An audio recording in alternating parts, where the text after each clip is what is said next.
is I worked on an OER phase 1 project, which was dealing with very much similar kind of things that we were dealing with on this project. I know you got a problem as well, weren't you? So, and it was the first stab at around the UK at this kind of work, so we had lots to learn, and our legal support was learning at the same time. They were about 1 page ahead of us, so we made our share of mistakes, and we all learned a great deal, including the people that were there to provide us with legal support. So, briefly, hopefully, is what I'm going to cover. It's just what I'm doing on this project. A very brief, actually that's a lie, it's not brief, it's a fairly in-depth intellectual property rights introduction. The person sitting next to you feels a coma, if you could raise your hand and let me know. That'd be a great help. Nice job. A very brief introduction to accessibility and metadata, which are the processes that you go through to prepare the material for the rest of the world and to release it into the web. And some solutions to the problems that I'll raise as I go through. So the support that I'll be offering will be depositing your resources into Jorum. Jorum's a repository on the internet. It's a stipulation of the project that we put outputs in there. It's a big collection of stuff, basically, and you type in the appropriate words into the search box, and hopefully these materials will come back. I think it's fair to say that Jorum Open it's had a biblical history. Before Jorum Open was Jorum Closed, or they just called it Jorum, but that had a troubled beginning and wasn't entirely successful. But Open Jorum addresses what closed Jorum, shortcut closed Jorum, and is a work in progress. We had some difficulties with it during phase 1, but a lot of those things have been resolved, so hopefully I'll touch upon the first. So, as well as sticking them into Jorum and any other repositories or web services that you choose to use to publicise these materials, I'll be covering. I can give you advice on technical standards for movies and PowerPoint presentations, the best formats to use to make them the most usable. And as I say, if you choose other repositories, there's lots of incredible tools out on the web at the moment. Web2 tools they're called, SlideShare, Flickr. These are websites that are huge commercial interests, but they're free to the end user, and they're a great way to publicise your materials if you have a message to send. Jorum Open is on the web, but it's not particularly high profile necessarily, so you can use these other websites to sort of advertise or publicise your materials, and your chances are you'll reach more people. I'd recommend that to the project. IPR is critical, which is why I'm going to bang on about it so much in this presentation. Most people misunderstand IPR. I certainly did when I started the phase 1 project. I thought if you produce something, it was yours, but the legal profession has muddied the waters for hundreds of years. It's never that simple, so we have to kind of jump through a few hoops on that one. So I don't think I'm necessarily here to do the IPR for the project, but Richard's mentioned the guides. There's some great guides that have come out of the pain of phase 1, and they're pretty good. But if you want to pick up the phone and just want something to me or my colleague Alex Bannon, feel free. And some general advice on accessibility. That's a document, a Word document, for instance. It's one thing for us to read it for everybody, but if you're blind and use a screen reader, it's very important that the structure of the document makes sense. Because screen reader is just a machine, and it doesn't understand the difference between a heading and a subheading and things. So, if you apply some sort of common sense styling to all the resources we release, you should be on the way. But you have to know what to do.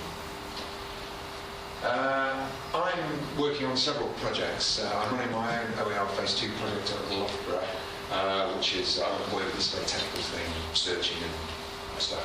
And I'm also helping out as a consultant on the Learning Legacies project, which is being run by HRST Studios Centre at BMAF. And my colleague Alex and I are sort of indivisible, really. We both cover all these areas. He's supporting a university college founded project, which is like you hoping to release an accredited 30 credit course for postgraduates about IPR. Okay, here we go. IPR. Firstly, I hope I don't sort of kill you. Firstly, I'd like to kill your enthusiasm because this is a great project. And this is just a painful bit. It's like an injection before you get, it's necessary sort of pain. But don't let me put you off. I mean, the things I'll tell you, you think, oh, forget it, I'm jumping out the window. But they're all fixable because I know because I've done it. We did a 1-year project and we started off, and we achieved it. So don't worry, there's a solution to every problem that I mentioned here. Essentially, everything is owned by somebody. I mean, that's a great place to start. I mean, whatever you produce, your own thoughts on a piece of paper, what you do in the course of your employment, instantly it comes into existence, other than the thoughts in your mind. When it's expressed on a piece of paper, it belongs to somebody. And one of the sort of question naught for this project we have to do with all the materials that we're having to release, we have to make sure we understand who actually owns them. It's not often who you think it would be. There are some exceptions. Beethoven's works, for instance, he died many, many years ago. He owned, obviously, his own rights to his own material that when a person passes on after a certain grace period beyond their death, and the materials become public domain that is not owned by anybody. That's about the only exception. You have to wait a long, long time for something to become free. I chose Beethoven example because it was hundreds of years ago. On this particular project, I noted that some of the outputs of these previous projects here will be what we were hoping to release as OERs.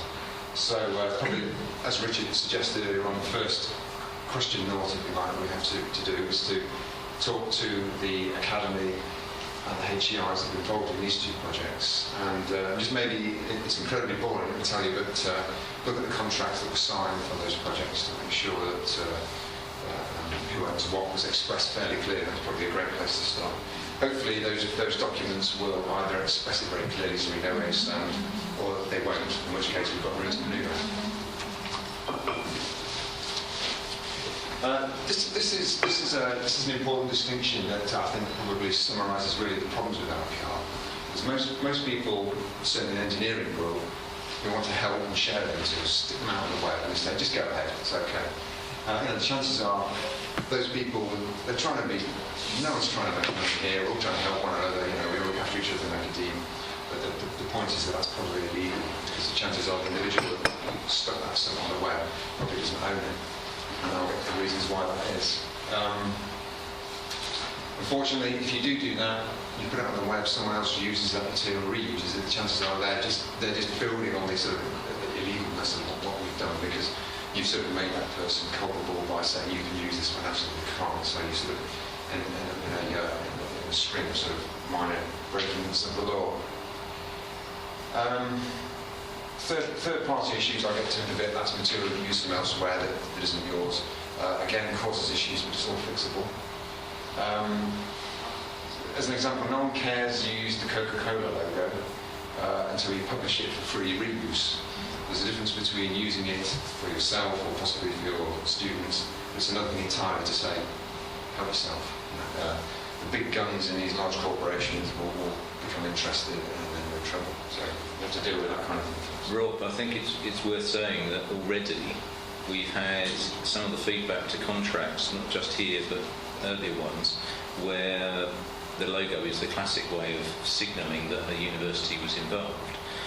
That the universities have come back and made very, very tight rules over which logo can be used, the size, the position, who to go back to check if you're going to put it in some other place, and that sort of thing. So this is something that's going to be attached to your materials, but we've already got constraints from the university saying, but you can only use it in this. So just because you're allowed to use it on the front end of something doesn't mean that you can stick it everywhere else. It doesn't, just because you use it in the top left on one occasion doesn't mean you can stick it bottom right another time. And they get very precise about that. They get highly excited about that. They do indeed. And the solution we had to that problem was when we released OERs with, for instance, Hertfordshire University logo on it. The university wanted the logo there because when it enters the sort of wild, they want recognition. But you have to stipulate at the end of the document, this is how we tackled it. Feel free to use this material, but that doesn't include the logo. If you want to use or reuse the logo, contact such and such. So it's this is just a third-party disclaimer. So it's all free to use. However, So it is a big problem, and you have to go through the process of talking to the university, but it's resolvable. And that in essence is what OER does. All these questions, it's painful that you clarify all these issues that normally you just sweep under the carpet and nobody really likes. So I guess the sell is with OER that it's a painful process to go through, and it's annoying. You have to deal with legal people who are really annoying. But at the end of the day, the thing that pops out is even better than what you started with. Because you can use it with safety skill. I mentioned this, I'll just scan through this. I mentioned this, the owner isn't the owner. You may have produced a piece of work in the course of your employment. I would blame you thinking that belongs to you, but it probably doesn't. You probably have a contract of employment that states that anything you create belongs to University X or Y. So we have to go through that process of figuring out where we stand as individuals with our respective institutions. But again, that will be written somewhere, and someone with a big legal mind will be able to clarify that quickly. If you have an idea in your brain, that's not copyright because it's just in your brain. As soon as you write it down, that's an expression of the idea, and that's where things shift. That's when you enter the real world, and then copyright starts to kick in.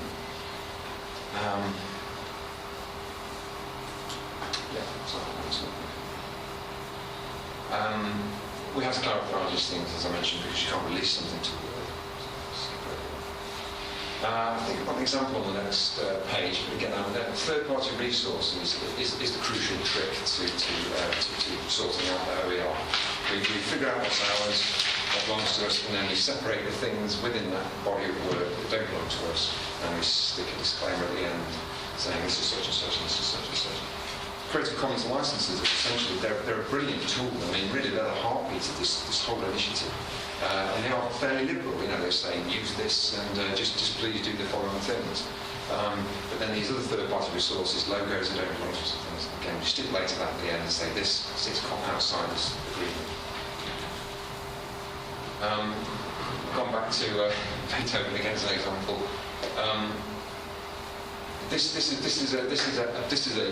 I'm showing this to you, so I've produced a work that I'm showing the rest of the world, so I have to follow the rules that I've just been talking about.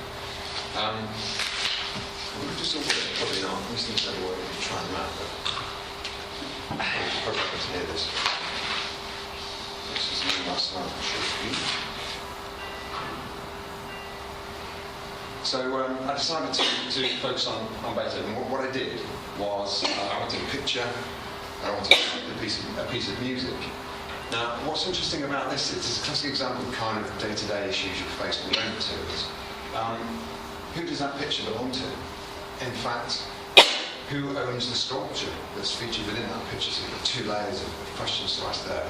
And the piece of music that I just played, okay, Beethoven has released it. It has no chord on that material anymore.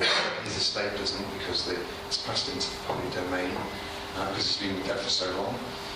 So the music's fine, but somebody sat down at a piano and went a lot of trouble to record that, and that is owned by somebody. So there are always layers of these things. So what I had to do to find that piece of music, I went onto the web and I found this website, Classical MP3 Downloads, and they release their material, the recordings of these pieces of music, under a CC, a Creative Commons license, CC BY. That means attribution only. What that means is, say where you got it from, and do it like this, but otherwise you can use or reuse that material as you please, and I'd probably recommend that license to this project, if possible. So I just followed the advice on the site that said, share this whenever you use a piece of music, so we'll all swear. This picture, interesting journey this picture's taken. I found it on Wikipedia. People tend to put things up on Wikipedia without really thinking about the ramifications of what they've done, and this is no exception. This picture, I found the history of this picture back, and it came from the Library of Congress, which has a huge database of pictures. But interestingly, they sat very neatly on the fence, and they haven't committed to any particular licensing, because there's so many diverse sources of material within that huge database. I guess somebody legal said, look, we can't possibly say to people, use all this stuff under a certain agreement because we have no idea. And some universities like that as well. So they plunked themselves on the fence and said, you can use this picture, but don't look at me if you get in trouble.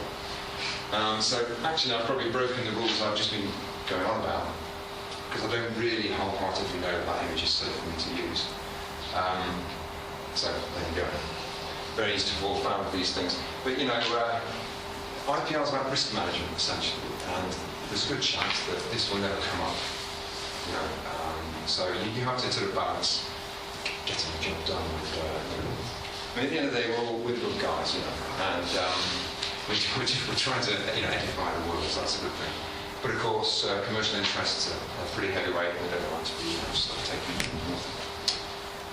I'll skip that. Fair use. It's a rule that you can use in small parts of the material. So if you want to quote something from The Guardian, for instance, there's a good chance you can do that if you keep it short and sweet and give attribution. So if you've used quotations from other people, books and things like that, luckily there is this rule that says, but it's a grey area. There's no stipulation. It's not 10 words or 11 words or 12 words of quotation from Tony Blair, for instance, or something like that. It's limited, but we can use this tool to get past a lot of those small disciplines. Briefly, screenshots, lots of material that we released involved showing people how to use Word and different technical pieces of software running on Windows. You can't just use these screenshots. Adobe, Microsoft, so many of those people that produce Windows software have rules telling you how to use. Like this, this is a picture of my computer screen. You can use them, and they're fairly pragmatic and reasonable, these huge companies, but they do have stipulations here. Don't resize, I've deliberately broken the rules here. I've featured third-party material inside a Microsoft Windows window. And clearly says don't do that, so keep that to yourself. Good.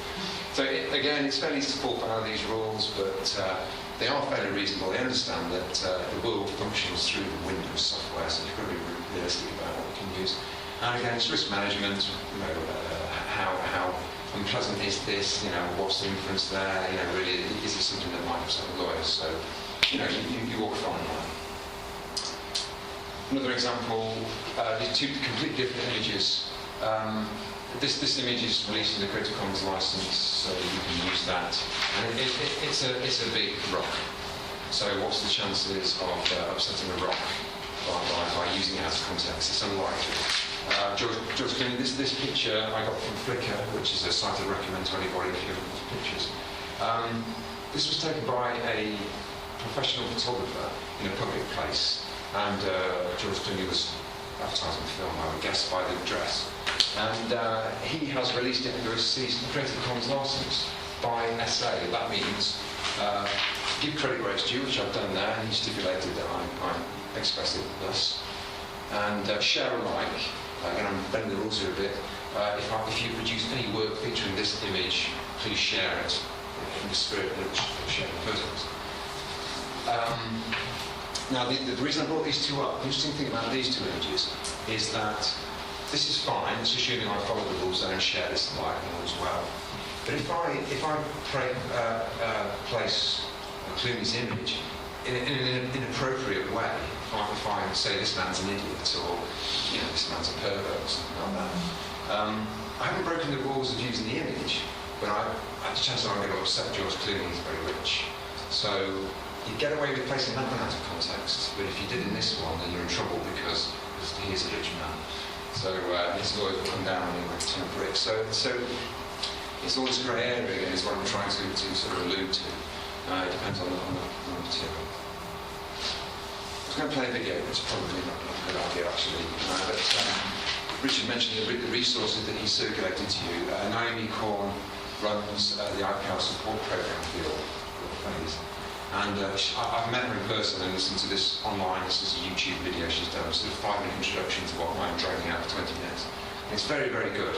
And I thoroughly recommend it if you want to just have a sort of pain-free introduction to. Will you be able to send this presentation around so we can use the links and follow those up afterwards? Thank you. No problem, yeah.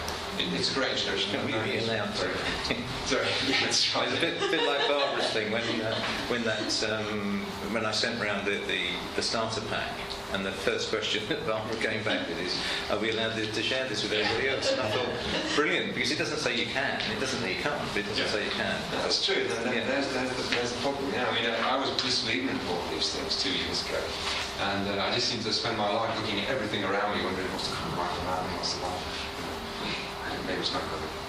But yeah, I'll send that. Yeah, thanks, Rick. I'm sorry if I'm killing enthusiasm, but accessibility, very briefly, I think I touched on that. How you format a document depends on how it's read by disability tools. You can use some advice on that, but there's lots of good stuff out there about how you do that anyway. Yeah, TechDisc is very good in that. Yes, TechDisc. TechDisc used to be a very bureaucratic, heavy-handed organisation. I didn't get on with them back in the day, but I think they've got a tough job to do. So, but they've sort of they've refined how they approach giving advice now, and they're very, very good. And they've managed to distill the important things from all their materials into very short, succinct guides. I thoroughly recommend that. Or pick up the phone. That's me if you've got issues. Metadata is a great word. It sounds really complicated and clever, but it's actually just stuff about stuff. Metadata describes a thing. So that picture on the wall, for instance, the metadata attached to that picture would be the name of the artist, the colours involved, perhaps a description about the sort of nature of the pattern, something like that. So it covers ownership, it covers the essence of the thing itself. It covers past the educational level in this context and a few other things. So it's an attempt to describe something comprehensively but minimally. And that sounds fairly easy, but I've discovered over the years that it's very difficult to say a lot in a few words. I guess in this long-winded presentation. Adding metadata. On the phase 1 project, we did a lot to and fro with the originators of the materials. So we would say to them, before you even send me your piece of work, please sit down and have a think, give us 10 to 20 words that capture the essence of this material and who it's for. Which they did, to be fair, it tended to be more than 10 words. But it missed the point. To give you an example, in engineering, mathematics is used all the time. If you build a bridge, it's obviously about sticking stuff on the ground. Obviously, there's a lot of mathematics used to calculate stresses and strains. And we release materials that discuss building bridges. But within that, of course, is all the detailed mathematics. It's the application of the mathematics. So we said, look, think a bit deeper, think about the things you're touching on, because someone may not be the slightest interested in building a bridge, but they may be interested in the application of the mathematics. So you have to dig a bit deeper and say, this could also be useful. You have to think about all the potential audience, and even think about it from a worldwide point of view. Your materials will be going out to the whole world. They could be used in Zimbabwe, which may have a different take on things. So the language, for instance, might be something worth expressing in those keywords. Again, that's sort of what I'm involved here in Project 4. So, turning and throwing, getting the hang of, where you're trying to go with your materials and such. It's something we can work on. File types, I think I already mentioned. It's choosing the best file type, Word versus PDFs or whatever you choose to output. Find the right form. PDFs are great. You can print them and they look absolutely the way they were intended to look. It does have accessibility issues. Having said that, just recently, Acrobat have improved that software hugely. It's a much more accessible format. The same goes for videos and sounds. If you're going into multimedia, there are good and bad formats. There are proprietary formats that I wouldn't recommend. There are more general formats that you can use. And now I have some tools and technology to change these formats at will. So if you do have any rich media, I hope you do. It's always interesting to release videos and things as well, and pictures. I can advise you on the best format, and I can even convert the stuff if you need to. Common example of a problem you'll find with the materials, if you use photographs, the chances are they're owned by somebody with the best one in the world, possibly the wasn't well audited where the picture came from. Maybe your colleague may even be retired and it may not be clear where the image came from originally. So you can buy images from Getty Images, for instance, and use them, but there are all kinds of complicated stipulations about what you can and can't do regarding reuse. So, but the good news is that places like Flickr and Google have special searches. If you go below the surface with Google, rather than just typing something in the box, you can press advanced, and you can actually say, give me Creative Commons stuff. And the beauty of OER is that we're releasing Creative Commons materials. That's right, it's very useful. We're releasing open educational resources. There's no reason why we can't use other people's educational resources to fix the shortcomings of our materials.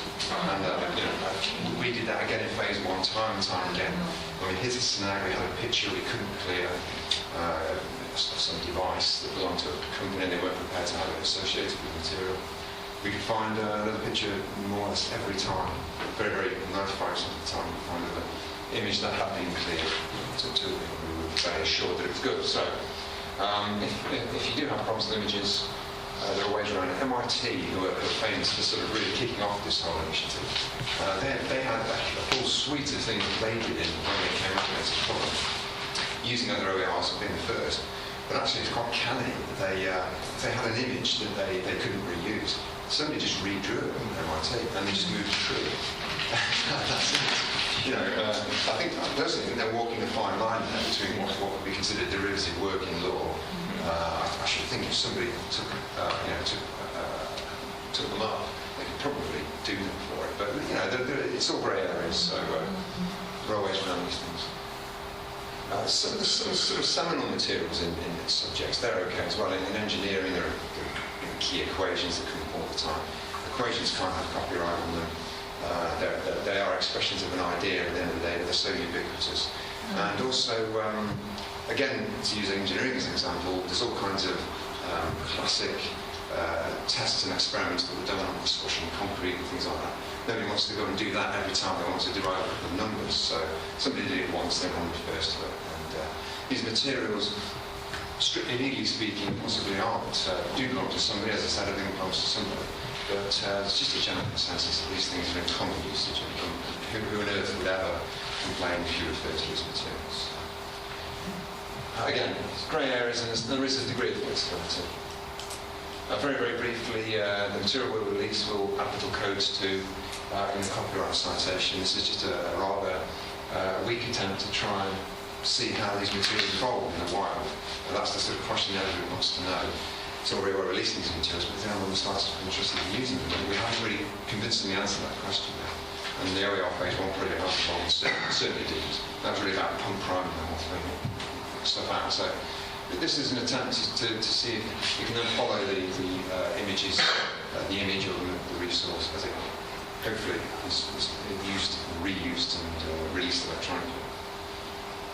But I can tell you about that when we're ready to release the materials. It can be something that's bolted on at the end, so it's not something to be concerned about when you're preparing the materials. That's an example of a phase 1 image that we released. Essentially, we put it on Flickr, which is this huge repository of images. We said, feel free to use this under Creative Commons, do what you like, license apart from credit as due. And the credit being this code here. And if you type that code into Google, you can see where the image is being reused elsewhere. Because Google is the all-seeing eye, it is the internet as far as we're concerned. So it's a rudimentary attempt just to follow up and see how we do it. So the key issues, this is it, because the key issues are the institution, what rules do they have regarding the logos, etc., etc. What is your contractual arrangement with your universities and the universities involved in the projects that you're releasing stuff on? Do you know who took photographs? Do you have a history of where they've come from and who took them originally? If you quote other people, you can't depend on arrangements necessarily your university may have with publishers. That's something that's between your institution and those publishers. When you release things to the world, they no longer apply, so you have to add that in mind. Rob, is it worth just asking whether anyone's actually started to tackle any of those issues yet? I'm still discussing the contract.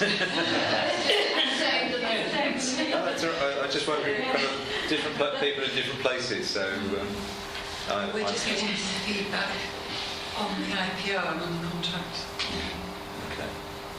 There is something going on with the metadata, if I could comment on that. At the interim project meeting that Steve was at, one of the ideas that came out, this was for people from all the OER phase 2 projects, a proposal was made that we have a consistent set of keywords relating to the UK professional standards framework, to enable people to put that in their metadata. So, for example, if you have a resource that is particularly useful for, I don't know, professional values, respect for individuals, there will be a consistent keyword that you would use in your metadata to flag that up. And that's being taken on, and the HEA is looking at developing a consistent set of terminology around the standards framework, which could save you all a lot of bit of work. That's a good idea. Yeah. And it would also help, the idea of that, as I remember it, was that it helps with, if somebody wants to find something on Absolutely. 1.2 in there. Yes, yeah, I mean, it's to do with retrieval. Little code thing. Yeah. The other thing I say on that is we know that framework's up for consultation at the moment. So it's 17th of January. Yes, it is. Date, so just be careful about But the that actual sort of terminology hasn't. No, it's not supposed to change massively very much. No, it's the structure that's changed. That's a good point. And also, it's probably wise with your metadata to reflect the original creator of the material as well.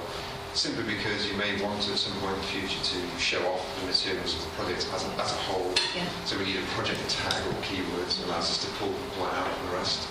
And also separate it by institution or even by subject. So going back to this thing of metadata, think about it. So there are several layers. So we need to agree some tags or keywords or words that express all those things. And the granularity, the detail, we want to differentiate one from another. So yeah. That's or just briefly as well, if you can get hold of the original material when it's released, the more original the better, obviously, because you can do more, you can derive different formats more easily. The source material. That's it, I think. Wow.